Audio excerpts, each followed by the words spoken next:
Bonjour à tous et bienvenue sur la chaîne Astro pour un nouvel épisode d'Éphéméride.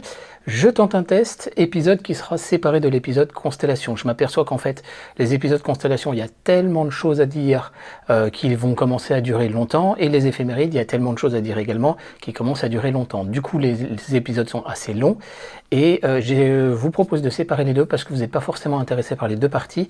Et après, derrière, il y a un indicateur qui est observé par YouTube qui s'appelle un taux, de savoir vous regardez combien de pourcentage de la vidéo. Et ça a un impact énorme après derrière sur les recommandations. Donc voilà, un petit test cette semaine. Et aujourd'hui, je vous propose donc les éphémérides sur la période du 18 au 25 juin 2021.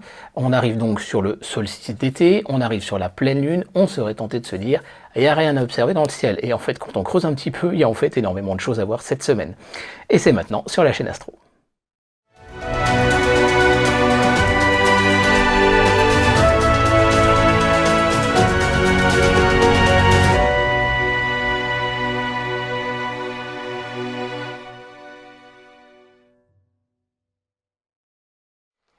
Alors vous êtes habitués, on va travailler à l'aide de slides déjà préparés et puis on va commenter ça un petit peu ensemble. La première chose à regarder, bien évidemment, ce sont ici les horaires globaux pour les observations nocturnes. Donc à peu près 22h30 jusqu'à 4h20 du matin à peu près. Vous pouvez à chaque fois toujours grappiller 10 minutes le soir et dans un sens et 10 minutes dans l'autre sens le matin. On a le solstice lundi 21.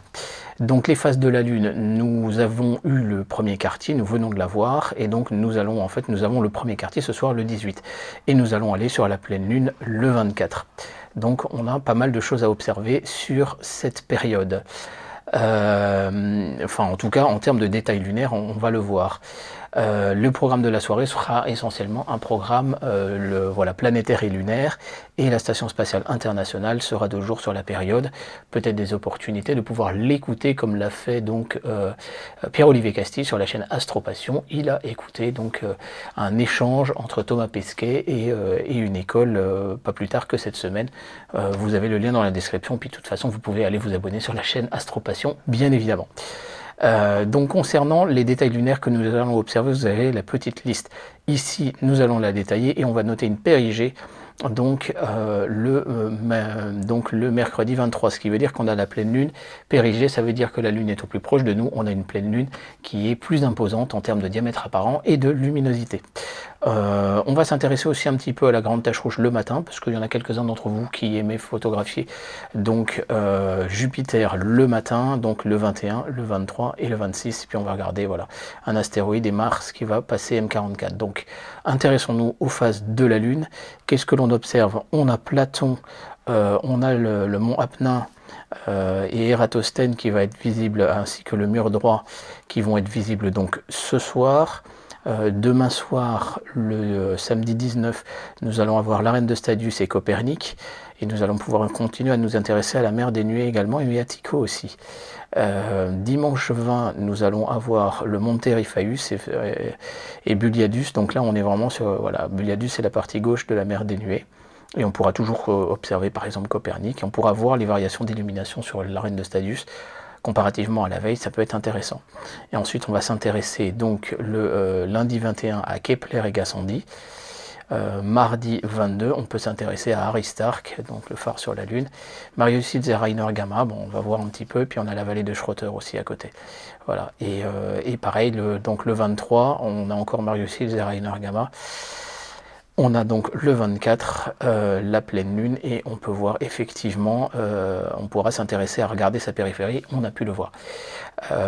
Voilà, le 25, donc ça y est, la lune commence à devenir décroissante, mais on n'a pas de détails strictement à voir encore en termes d'illumination rasante.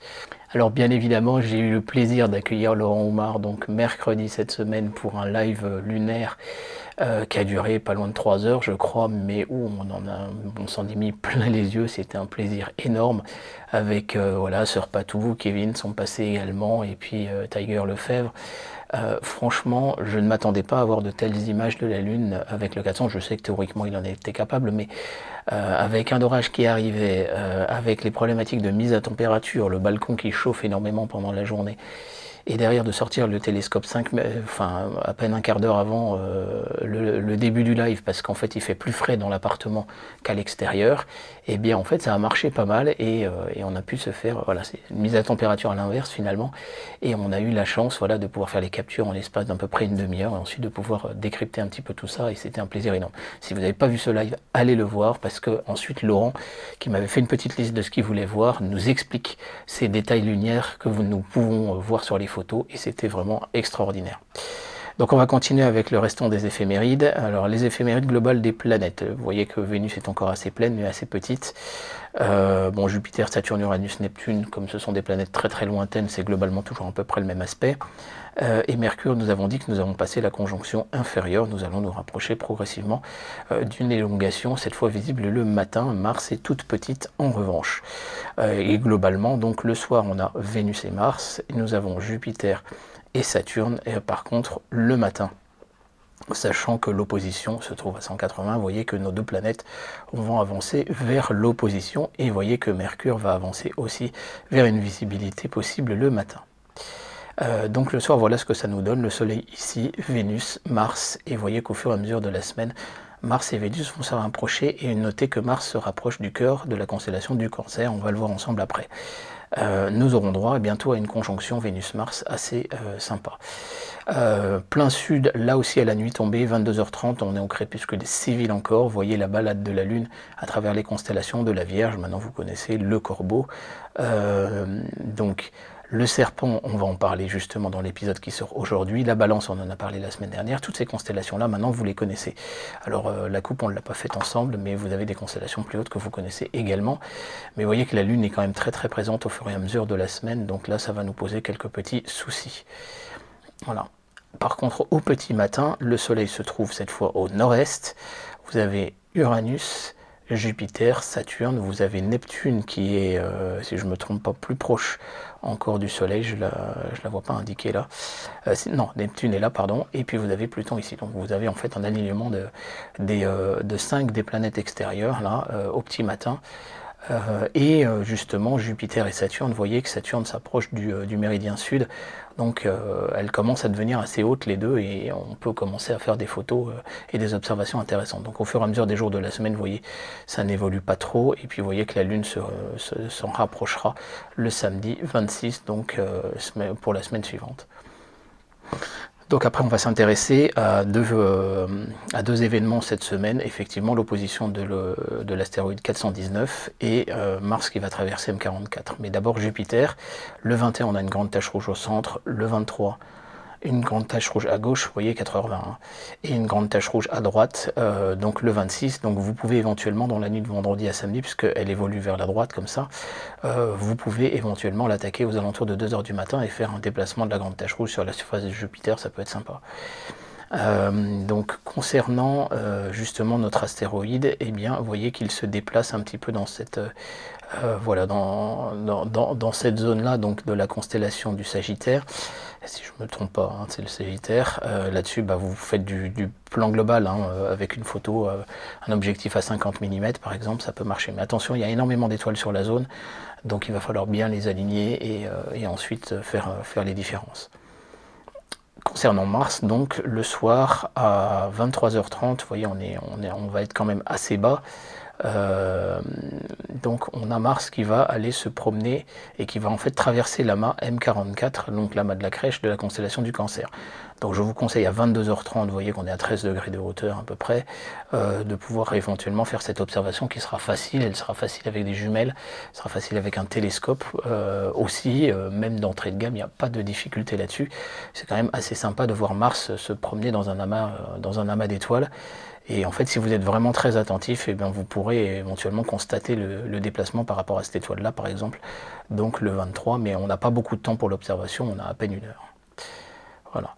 Concernant les comètes, pas de comètes majeures actuellement, on est plutôt sur des comètes, voilà, de magnitude 10 chacune, donc je vous les indique là, vous avez un lien dans la description. Concernant maintenant les novas, eh bien en fait il y a maintenant des sites web qui nous permettent de récupérer la liste des novas observables. Ces novas, donc, les voici. On retrouve la nova de Cassiopée qu'on avait rencontrée il y a quelques mois déjà, donc où elle a eu une magnitude maximum de 5, et puis elle est sans doute a commencé à baisser. Ce genre de site est intéressant parce que à un moment donné, quand la nova finalement a commencé à disparaître, eh bien on ne la met plus. Donc voilà, il y a toute une liste pour ceux qui veulent vraiment s'intéresser à ces phénomènes. Là par exemple dans Hercule, on découvre qu'il y a une nova qui a été de magnitude 6, donc là ça peut être intéressant, et donc qui a été découvert justement le 12 juin, donc dans la constellation d'Hercule. Nous avons également des novas extragalactiques cette fois, donc là c'est vraiment plus pour les passionnés, les magnitudes sont beaucoup plus élevées, attention, à magnitude 16, là ça va être beaucoup plus difficile. Les supernovas, vous avez toute une liste de supernovas, on avait parlé de NGC 3310, on avait parlé de NGC 3147, vous voyez qu'il y en a beaucoup d'autres, avec des novas de magnitude 13, là par exemple, qui seraient observables avec des télescopes amateurs. Donc là, repérez ces deux objets du catalogue NGC et vous allez pouvoir vous y intéresser. Alors voilà, l'observation, je rappelle juste un petit détail, les novas, c'est par exemple une naine blanche qui va arracher de la matière à une géante rouge, alors qu'une supernova, c'est l'explosion en fin de vie d'une étoile, donc une géante rouge, dont la masse est au moins 8 fois supérieure à la masse de notre Soleil. Ce sont donc deux phénomènes qui n'ont rien à voir l'un avec l'autre. Concernant l'observation du Soleil, eh bien, on y a un groupe de taches solaires, le 2833, là, qui peut être observé. Et puis au niveau de l'activité donc des éruptions solaires, vous voyez qu'il y a de l'éruption à peu près sur cette zone-là. Donc on peut peut-être s'intéresser à une observation selon le matériel que vous avez, bien évidemment, avec des filtres pleine ouverture comme équipés sur le Photostroke, on a pu le voir pour l'éclipse. N'oubliez pas que vous avez les nuages noctulescents observables sur cette période, donc tous les soirs aux alentours de 23 h, observés aux alentours donc du nord-ouest, à peu près là où le soleil s'est couché et un petit peu plus à droite de là où le soleil s'est couché, et vous pourrez éventuellement avoir la possibilité de les observer. Ce sont des nuages qui sont plus lumineux que le restant du ciel, alors que de nuit, quand le soleil commence à se coucher, bon, il y a une phase où les nuages sont plus lumineux, puis ensuite ils deviennent plus sombres que le fond du ciel. Donc ce ne sont pas ceux-là, ça c'est des nuages de basse altitude, et ils sont vraiment dans l'ombre. Et les nuages noctulescents sont à 70 km d'altitude, donc sont éventuellement lumineux plus longtemps, ça peut monter jusqu'à 45 degrés de hauteur, c'est assez spectaculaire comme phénomène. Voilà, j'espère donc qu'avec ça, vous avez un petit programme d'observation qui peut se prévoir devant vous. Vous voyez, il y a toujours des choses à observer en fait. Quand on ne fait pas de ciel profond, eh bien on peut faire du lunaire, on peut faire du solaire. On a de ces phénomènes qui sont les nuages noctulescents, et ça c'est des faits voilà, qui sont plus rares, mais surveillez aussi. Je peux vous inviter aussi dans le Discord de la chaîne Astro, où je mettrai une notification aussi pour signaler, attention, les nuages noctulescents sont présents ce soir, et donc de pouvoir les observer. Donc vous avez le lien dans la description. Je vous remercie de votre attention. N'hésitez pas à partager cet épisode autour de vous, à faire les petits clics comme il faut pour les likes, mais surtout à vous abonner si ce n'est pas déjà le cas. Et je vous dis à très bientôt sur la chaîne Astro. Merci.